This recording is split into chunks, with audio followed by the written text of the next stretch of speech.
The first message from the stars wasn't a greeting. It didn't say hello, or we come in peace, or even surrender. It was a ledger. A cold, mathematically perfect transmission rippled through Earth's deep space listening arrays, hitting radio telescopes in Chile, radar stations in Siberia, and an aging SETI dish in New Mexico that had been scheduled for decommission the following week. Linguists and AI translators cracked it within minutes. What they found made seasoned generals go pale. Planetary mass? Atmospheric composition. Oceans, salinity ratios. Population estimates, with margin of error. At the bottom, stamped in an alien script older than human civilization, was a single line translated into every major language on Earth. Planetary Asset Designation, Earth. Status annexed. Compliance expected. No declaration of war. No ultimatum. No countdown. Ownership. For 12 seconds after the translation finished, the entire planet seemed to hold its breath. Then the sky caught fire. Kinetic strikes slammed into Earth's orbital infrastructure with surgical precision. Satellites shattered into glittering clouds. GPS blinked out. Communication staggered. Not a single city was hit. Not a single civilian target touched. This wasn't slaughter. It was a warning tap on the glass. In Geneva's underground continuity bunker, General Marcus Hale watched the feeds without blinking. He had the posture of a man carved from old mistakes. 3 wars clung to his bones. One son rested in Arlington. "They're disciplining us," murmured someone behind him. "No," Hale replied quietly. "They're measuring us." Across the table, President Sofia Alvarez clenched her hands together until her knuckles went white. "They just knocked us blind in space. That's an act of war." Admiral Ruthchen leaned back in her chair, boots on the table, chewing an unlit cigarette. "It's worse. It's a business transaction. They think we're inventory." Halfway across the galaxy, aboard the Concord diplomatic Citadel Harmonious Ledger, Ambassador K.R. Thack observed Earth through layered holograms. The insected alien's mandibles clicked in faint amusement. "Remarkable biodiversity," he said. "Aggressive mammals, yes, but unfocused. Fragmented governance. Emotional decision-making." A subordinate adjusted the data streams. "They are transmitting multiple responses. Some appear hostile. Others sarcastic." K.R. Thack waved a claw dismissively. "Species at this stage often bark before kneeling. Proceed with Phase 2 intimidation. Minimal casualties. We want the asset intact." Back on Earth, panic spread faster than any missile. Markets crashed. Religions split. Old conspiracy theorists wept in triumph, while new ones were born screaming. In Mumbai, a preacher called it divine judgment. In Texas, a militia fired rifles uselessly into the sky. In Tokyo, a schoolgirl calmly posted, "So aliens are real." Figures. But beneath the chaos, something colder formed. Resolve. In a bunker buried deep beneath the Alps, so old it still smelled faintly of Cold War paranoia, humanity's remaining leadership gathered. No flags. No speeches. Just people who understood one brutal truth. No one was coming to save them. Dr. Elias Romero sat hunched over a terminal, dark circles under his eyes, fingers trembling. He wasn't a soldier. He wasn't even supposed to be there. He was a physicist who'd spent his life asking questions the universe refused to answer. Until now. "They're not glassing us," Romero said softly. "That means they don't think we're dangerous." General Hale looked at him. "Are we?" Romero swallowed. "We could be." Admiral Chen snorted. "That's the most terrifying answer I've heard all day." The room fell silent as another alien transmission arrived. This one was shorter. Sharper. "Compliance window, 72 standard hours." President Alvarez exhaled slowly. "They think this ends with paperwork." Hale nodded. "Then let's give them something to file." Across the planet, dormant systems woke up. Old Cold War protocols, dismissed as obsolete paranoia, were rewritten. Pirate communication nets lit up. Black budget labs that officially didn't exist stopped pretending. And every deep space transmitter Earth possessed began broadcasting. Not threats. Not pleas. Stories. Fragments of human history screamed into the void. Siege of Leningrad. Thermopylae. Fallujah. Stalingrad. Hiroshima. Sarajevo. Quotes from poets. From soldiers. From lovers writing letters they never got to send. Mixed between them was a single repeating message, translated into alien code with brutal precision. You have made a mistake. The Concorde analysts dismissed it as emotional signaling. Then Relay Station Theta 9 vanished. Not exploded. Not destroyed. Gone. Space folded inward, like a fist closing around nothing, and when it opened again, the station simply wasn't there. No debris. No radiation spike. No explanation that fit Concorde physics.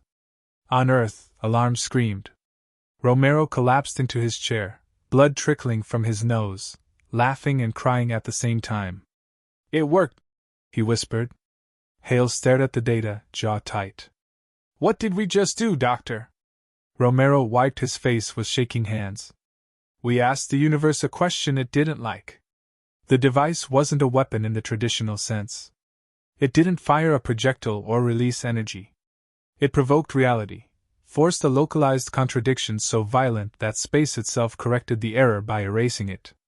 The Concorde stared into the wound left behind and, for the first time in 10,000 years of conquest, felt something unfamiliar ripple through their command structure. Uncertainty. Ambassador Kaarathak's mandibles slowed. Confirm the loss, he ordered. The reply came back immediate. Theta 9, non-existent. Kaarathak leaned back, exoskeleton creaking. Interesting. On Earth, General Hale straightened. They're going to respond, someone said. Hale nodded. Good. Above the solar system's edge, hyperspace rippled. Something vast was coming. Humanity looked up at a sky no longer theirs, and smiled the kind of smile that had ended empires before. The stars were about to learn a very old human lesson. Never mistake silence for weakness. The fleet didn't arrive all at once. It unfolded. Space at the edge of the solar system warped, twisted, then peeled open like a wound that refused to close. One ship became 10. 10 became hundreds. Hundreds became a wall of metal so vast it eclipsed constellations humans had named before agriculture, before language, before fear had learned restraint. The Concorde had come in force. Not for battle. For correction. On the bridge of the Ascendant Rule, Supreme Strategist Valzer observed Sol with something approaching irritation. They erased a relay, he said.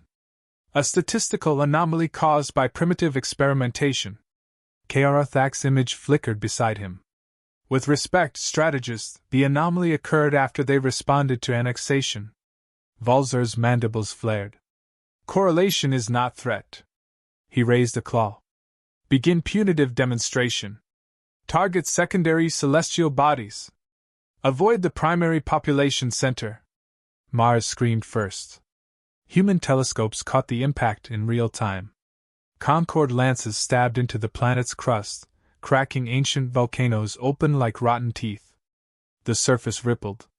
Dust storms exploded into orbit. A world that had survived 4 billion years of cosmic indifference was broken in under 4 minutes. On Earth, people watched and understood. This was what obedience looked like. Markets died instantly. Governments invoked emergency powers that no longer mattered. Children cried.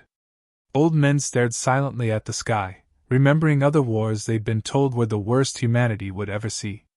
In the Alpine bunker, no one spoke. Finally, Admiral Chen broke the silence. They're showing us the bill.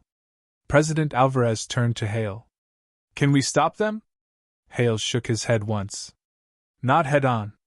Romero stared at the Mars feed, his hands shaking. They didn't destroy Earth because they still want it. That means they need infrastructure. Supply lines. Hyperlanes. Chen's eyes narrowed. And accountants.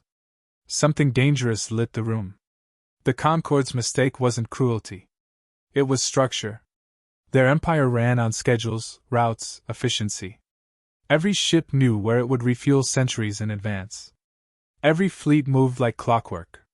Humans had never trusted clocks. The first human counter-strike didn't come from Earth. It came from nowhere that officially existed. A Concorde supply convoy traveling through the outer heliopause dropped out of hyperspace and found itself surrounded by debris. Human debris. Rusted hulls. Broken satellites. Old probes from the 20th century, drifting where no one bothered to clean them up. Then the debris moved. Civilian-grade engines roared to life. Welded-on weapons fired. Improvised rail guns spat scrap metal at relativistic speeds. A human voice cut across open comms, cheerful and utterly unprofessional. "Evenin', Bugs. Cargo inspection." The convoy died screaming. Back on Earth, encrypted channels ignited. Smugglers. Mercenaries. Corporate security fleets. Privateers who never saluted a flag in their lives suddenly found themselves aligned by a single, universal incentive. Revenge pays well. In the asteroid belt, Concorde patrols vanished. In the shadow of Jupiter, a human-built trap collapsed a hyperlane, crushing 3 cruisers into overlapping impossibilities of matter and time. Human ships were ugly.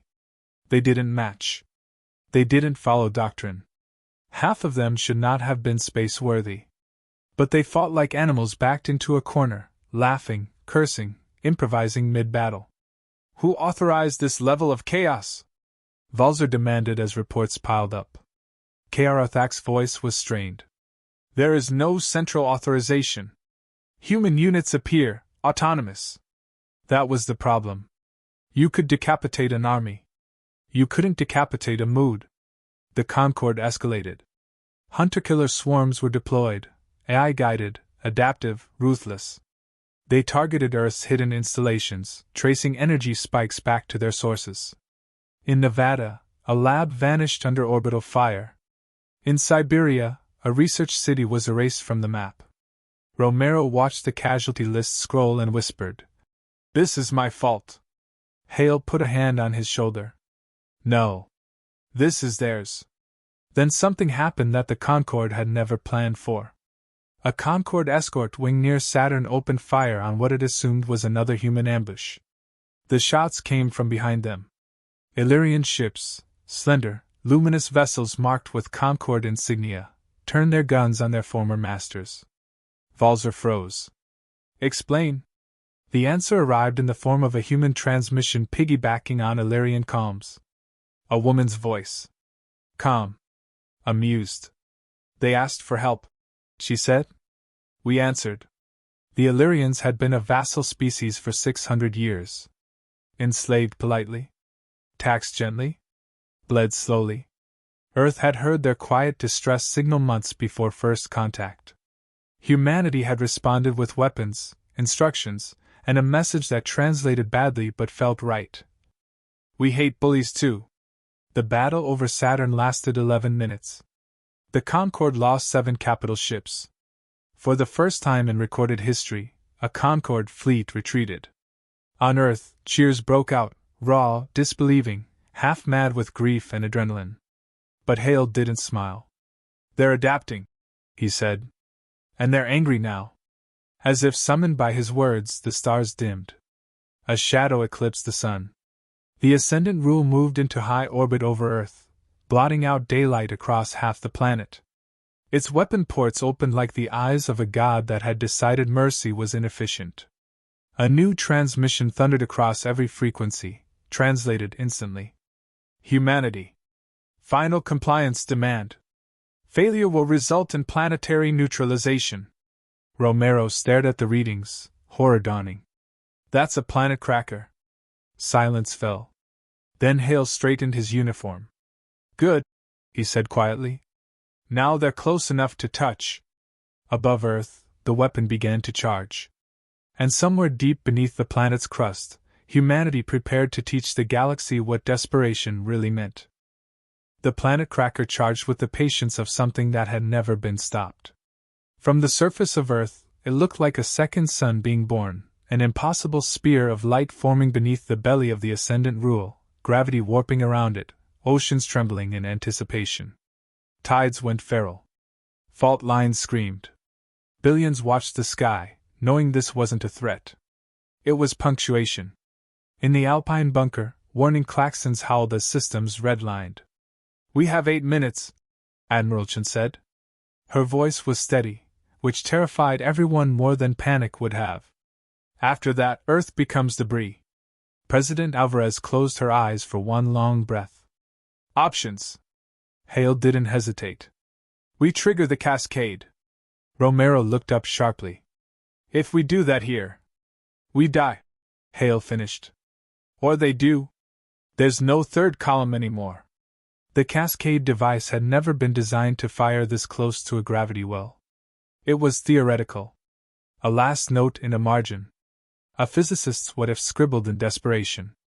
It wasn't a bomb. It was a contradiction engine. Romero's voice cracked. "It destabilizes local reality by forcing incompatible constants to coexist. Space doesn't tear. It rebukes the error." Chen exhaled smoke she wasn't supposed to have. "In English?" Romero met her eyes. "We tell the universe something impossible and dare it to correct us." Above them, the ascendant rule reached critical charge. Across Concord space, sensor arrays began screaming, not in alarm, but in confusion. Readings contradicted each other. Timestamps slipped. Probability itself started misbehaving. Valzer slammed a claw into his command throne. "Report! Strategist, space-time curvature is wrong. The weapon is feeding back." Karathac appeared on the hollow, mandibles twitching rapidly. "They are doing something unprecedented. The human broadcasts." Valzer cut him off. "Fire! Now!" The beam launched. It didn't travel in a straight line. The planet cracker curved, bending as if Earth had suddenly decided to refuse the concept of being hit. The beam arced, spiraled, then snapped backward like a living thing rejecting its leash. It slammed into the ascendant rule. For one breathtaking moment, the Concorde flagship existed in multiple states at once, intact, destroyed, folded, stretched, before reality made a choice. The ship collapsed inward, crushed by its own weapon, imploding into a singularity no wider than a city block. Then even that vanished. Silence hit the galaxy like a held breath finally released. On Earth, alarms died mid-scream. Skies cleared. Gravity stabilized. People stared upward, unsure whether to cheer or pray. Romero collapsed, blood pouring from his nose, laughing hysterically. "It worked! It actually worked!" Hale watched the sensor display where the largest symbol in enemy space had simply ended. "Confirm kill," Chen whispered. "Nothing to confirm," an analyst said. "It's gone. Not debris. Not radiation. Just absence." Across the Concorde, panic spread like a pathogen. Supreme Command structures fractured. Fleets hesitated, then argued. Orders conflicted. Centuries of doctrine offered no guidance for an enemy that made physics negotiable. "That ship was invincible," Karathac hissed. "It anchored our authority." Valzer said nothing. His mandibles hung slack. Humans didn't wait. Within hours, hyperlanes near Concorde core systems began to fail. Not collapse explosively, rot. Routes flickered, degraded, and died as human cascade charges were triggered at carefully chosen junctions. Trade choked. Reinforcements stalled. Entire sectors went dark. This wasn't conquest. It was strangulation. Human transmissions changed tone. No longer warnings. Instructions. "This lane is closed. Turn back. Do not pursue." Those who ignored them vanished. In the ruins of Mars' orbit, President Alvarez addressed the galaxy for the first time. Her voice was tired, steady, and absolutely done with empire. "You came to claim us," she said. "You mistook restraint for weakness. That was your first error." Behind her, images played, Mars broken, Earth burning, Concorde ships imploding. "We are not conquerors. We don't want your territory." We want your absence. The Concord Council demanded negotiations within the hour. Humanity declined. Instead, Hale Lynchen stood before a silent chamber containing Kaerathak, now very alone. You don't get to bargain yet, Hale said calmly. First, you listen. He slid a data crystal across the table. Inside was a projection of the future. A galaxy without Concord hyperlanes. Without central authority. Without safe trade. Where every attempted reconstruction triggered another cascade failure. A slow death. You can end this, Alvarez said, joining them. Not by surrendering territory. Kaerathak's voice shook. Then, how? Hale leaned forward, eyes hard. By ending your empire. The chamber went silent. Outside, stars flickered as another hyperlane died. The galaxy was learning a terrible new truth. Humans didn't seek victory. They sought finality. Years passed. The galaxy healed, or at least it pretended to. The Concord no longer existed as a unified force. Its fleets were dismantled, its weapon platforms decommissioned under human oversight, and its bureaucracies scattered across star systems like wind-blown ash. Trade slowly resumed, though cautiously. Diplomacy returned, but under Earth's quiet, unyielding terms: autonomy for all, accountability for none, and a single rule repeated in every corner of the void. Never corner humans. On a remote outpost at the edge of what was once Concord space, a bar hummed with the low murmur of survivors. Aliens who had once fought tooth and claw against humanity now shared drinks with veterans who had survived orbital bombardments, cascade detonations, and singularities that erased entire warships from existence. Music from an old human jukebox played scratched, warbling tunes. Cigarette smoke mingled with alien pheromones in a surreal haze. Romero sat at the bar, quietly sipping something that burned pleasantly. Beside him, an Illyrian engineer, slender, luminescent, and impossibly patient, laughed at some human joke he didn't even remember making. Her claws brushed against his hand as if to remind him that some things, even after cosmic-scale war, could survive. "Do you ever wonder if it was worth it?" she asked softly. Her voice carried the warmth of a world they'd saved, but at a cost that still weighed on them all. Romero stared into the swirling amber liquid in his glass, thinking of Mars, of the billions lost, of the worlds he had helped defend and devastate. The thought of the ascendant rule folding into itself, collapsing into impossibility, still made him shiver. "I don't know," he said honestly. "But they'll remember us." Every starship captain, every alien academic, every remaining Concord bureaucrat knew the lesson by heart. Humans weren't predictable. They didn't obey standard rules. They didn't negotiate under threat. They didn't compromise when survival demanded ingenuity, cruelty, and humor all at once.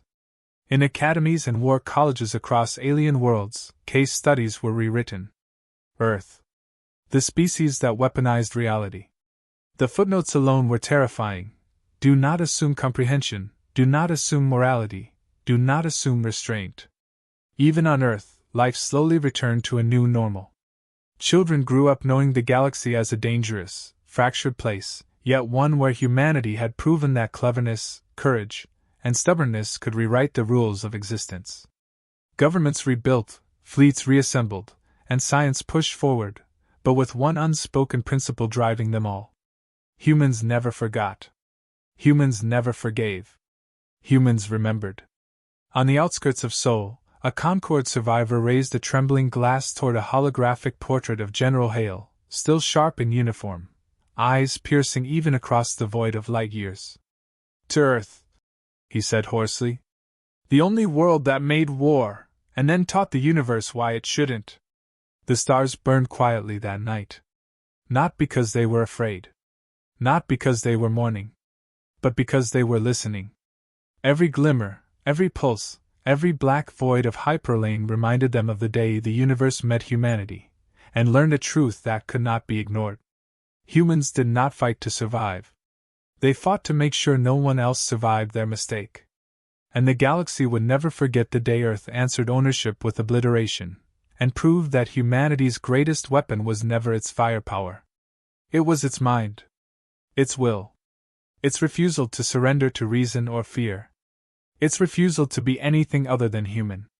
The silence of the stars was not peace. It was respect. It was fear. It was a warning. And humanity was still listening.